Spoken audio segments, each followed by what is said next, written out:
مجھے کسی نے گیتا کی ایک آسان ٹرانسلیشن بھیجی جو میں نے پڑھنی شروع کی تو دروازے کھلتے گئے، کھڑکیاں کھلتی گئیں، اور بیسک سوال یہ تھا میرے ذہن میں کہ اللہ نے سب کو پیدا کیا ہے اور اللہ بہت ہی رحیم ہے، کریم ہے، بہت ہی کائنڈ ہے.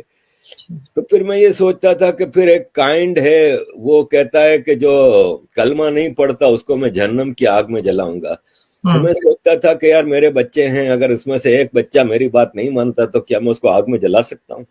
تو جب میں ایک انسان نہیں کر سکتا تو وہ رحیم و کریم کیسے یہ کر سکتا ہے؟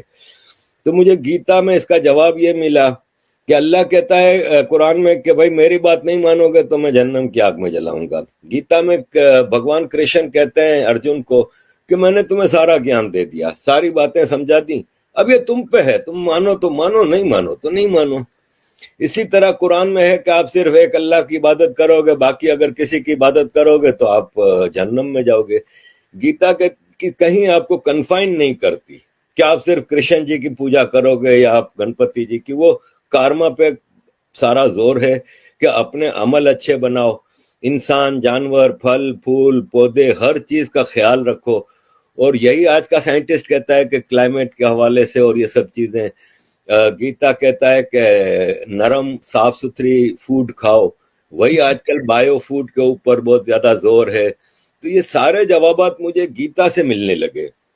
اور پھر مجھے ایک خوبصورت دھرم سے انٹروڈکشن ہوا جس میں سارے انکلوسیو فیسٹیولز ہیں کہ آپ سارے فیسٹیولز، ایک تو فیسٹیولز کا دھرم ہے، اس میں کہیں کوئی مار کٹائی یہ وہ نہیں ہے، نان وائلنس ہے ٹوٹل. اور اس میں انکلوسیو ہے کہ آپ سب کو دیوالی کی برفی کھلائیں، آپ سب کے ساتھ مل کے ہولی منائیں، دیوالی منائیں، یہ وہ. مسلمان کہتا ہے نہیں صرف ہمارے فیسٹیول مناؤ، باقی فیسٹیول منانا حرام ہے. اس طرح کی کئی چیزیں مجھے کئی سیکھ ملی جس سے مجھے یہ فیل ہوا کہ یہ جو ہندو دھرم ہے نا، سناتن فلسفی، یہ ایسا نہیں ہے جیسے ابراہمک ریلیجن میں ہے کہ ایک آدمی آتا ہے اور کہتا ہے کہ میں جی ہوں پروفٹ، مجھے اللہ نے بھیجا ہے اور مجھے یہ کتاب دی ہے اور یہ آسمان سے اتری ہے اور یہ رولز آف لائف ہیں، یہ آپ نے ہر حالت میں فالو کرنے اور تلوار کے زور پہ. جبکہ سناتن 50,000 سال کے ایوولوشن سے بنا ہے اور یہ ایک دن میں ایک کتاب میں ایک آدمی نے آ کے نہیں دیا ہے. اس میں وید آئے، پرانے آئے، گیتا، رامائن، اس میں مختلف دور میں مختلف سیکھ دی گئیں اور ایک بیسک آئیڈیولوجیکل فیض ڈیولپ ہوا جس میں کہیں بھید بھاؤ نہیں ہے. ٹھیک ہے بعد میں کوئی کہتا ہے کاسٹ سسٹم آیا، یہ سب پولیٹیکل ہے. اور یہ جب انویڈرز کا زمانہ تھا اس میں ان چیزوں کو زیادہ ایکسپلوئٹ کیا گیا تاکہ مالائن کیا جائے ہندوازم کو، اور ابراہمک ریلیجن جنہوں نے یہاں پہ انویژن کیے تھے وہ اپنے آپ کو یہاں پہ فیمس کر سکیں یا ایڈجسٹ کر سکیں یا آکیوپائی کر سکیں. تو باقی ادروائز میں نے دیکھا ہے کہ جیسے عورتوں کے حوالے سے سب سے زیادہ مجھے مشکل یہ آتی ہے کہ دیکھیں دنیا کی 50% پاپولیشن ہے نا وہ عورتیں ہیں، لیڈیز ہیں، فیمیل ہیں، مہیلائیں ہیں.